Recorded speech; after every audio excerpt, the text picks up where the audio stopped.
Now, with Avengers Infinity War on the horizon, I figured it might be a good idea to take a look back at all of the Marvel films as sort of a road to Infinity War kind of thing. And I thought to myself, I could do a video per film, but that would flood your guys' subscription box with so many reviews that you'd probably want to kill me. That is, of course, if you're getting my videos in your subscription box at all.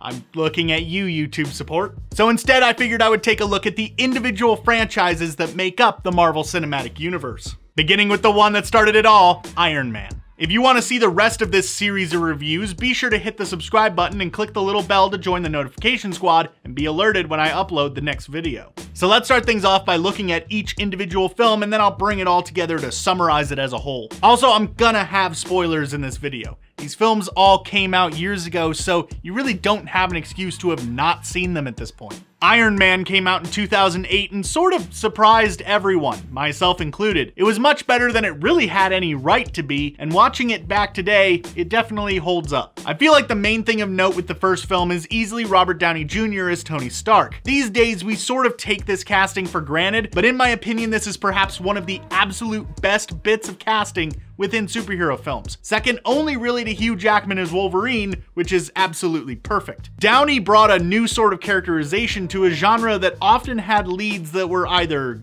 goofy cheeseballs or broody loners. In addition to being quite fresh, he also very closely lined up with the character from the comics, who was always quick-witted and had the same sort of playboy swagger. I also want to talk about the villains, since a lot of Marvel movies have problems with their villains. Jeff Bridges as Obadiah Stane was fine. It wasn't a complete shit show, but his performance also didn't set the world on fire. It was kind of just there. Honestly, I often forget that Bridges played this character, and not in a good, he really disappeared into the role kind of way. The character himself is just really unremarkable and fairly forgettable. Get ready to hear me say that a lot as I continue to cover Marvel movies, as it's a reoccurring problem of theirs. But all that being said, a lot of the problem with Stane can kind of be written off due to the fact that this film was an origin film, which often don't have the most interesting or dynamic villains. Speaking of which, let's talk about this film as an origin story. At this point, audiences have seen more origin films than they can really shake a stick at. So does Iron Man do anything to make it stand out against a sea of other superheroes? Well, yes, actually. Unlike the whole, oh, my parents are dead, or I got my powers in a freak accident, Tony Stark's transformation into Iron Man really stems from a much more active standpoint, as opposed to the fairly reactionary ways most other heroes fall into heroing. After escaping the clutches of some terrorists, Stark could have very easily just fallen back into his old lifestyle, accepting the whole I make weapons that terrorists use thing and raking in the money. But instead, he makes a moral stand that ultimately gets him into even more serious trouble, leading him down the path that we see him on today. It's actually really interesting. Instead of being born out of tragedy like Spider-Man or Batman, Iron Man is born out of a choice, which is refreshing to see. So Iron Man did fairly well at the box office and introduced us to the idea of the MCU in its after credits scene. And as such, just a few short years later, we got to see old Shellhead on the big screen again, for better or worse, in Iron Man 2. Iron Man 2 often gets a ton of flack for being a weak sequel, and I can definitely see where people are coming from with that, but the amount of hate that it gets is a bit more than I think it deserves. This was the first film in the series that had to fit within the confines of the MCU, so as such, it was a bit more restrictive in what it could do. But let's start things off by talking about Pepper Potts, as portrayed by Gwyneth Paltrow. She definitely takes a lot more of a front seat in this film, having a bigger impact on the overall plot here, as the film is really focused on Stark's relationships in this post-Iron Man world. While Paltrow and Downey do have some chemistry, I just don't buy them as a couple, largely because Paltrow's performance is pretty wooden at times. I get that she's supposed to be this no-nonsense CEO type of woman, but she often just comes across as someone who is saying lines just because that's what she is supposed to say. Real quick though, let's touch upon the other female lead, Scarlett Johansson as Black Widow. I felt like it was a great way to introduce Black Widow to the MCU, having her do actual spy stuff, of which she doesn't really do much throughout the rest of the series. Then, of course, there's the villain, and honestly, Iron Man 2 might have one of the worst villains in the entirety of the MCU. I didn't just forget about this guy before or after watching this film again, I forgot about him during it.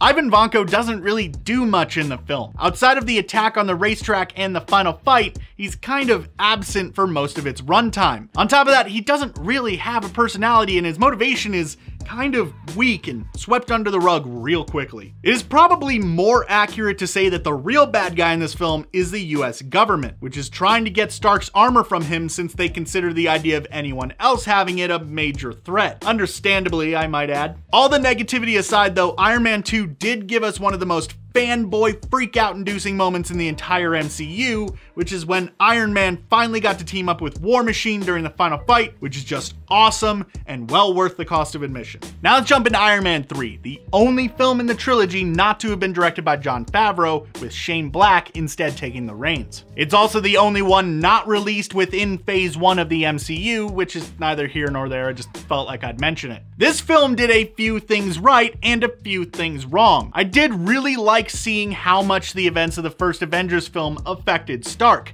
with him developing a bit of anxiety, which is heavily insinuated to be post-traumatic stress. It's something really that only the MCU can do, with events in a film outside of the main franchise affecting a character within one. And Downey does a great job of playing it up, really selling the freakouts. However, as the film goes on, he sort of just gets over it, which is a bit disappointing to see. I would have liked to have seen that become a reoccurring weakness for his character moving forward, something that he could have overcome in one of the big Avengers team-ups. And of course, I have to touch upon the whole fake Mandarin thing. While as a film goer, I actually kind of enjoyed the whole reveal of the Mandarin as an actor, with Killian being the real villain. As a comic book fan, I also understand the outrage as they kind of kneecapped one of Iron Man's greatest villains. Not that an MCU film would really do him any justice since, you know, bad villains. Iron Man 3, in my opinion, is the clear weak link in the series.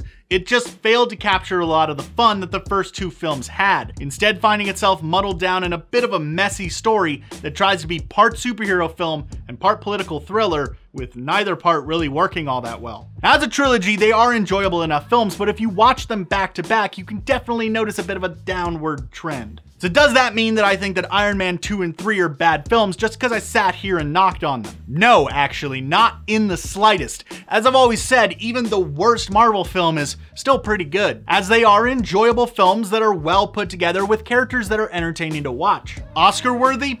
Hell no, but they neither need nor strive to be. So how would I rate the films? Well, Iron Man gets a 4.5 out of 5, while Iron Man 2 and 3 gets a 3 out of 5. These films are worthy entries in one of, if not the biggest blockbuster franchise of all time. Sure, they all have their issues with villains, and the actors may not always be the best, but if you've got some free time, you'd be hard-pressed to find a more enjoyable series of films to watch. Highly recommended. Now that you know what I think about the Iron Man trilogy, I want to know what you think about them.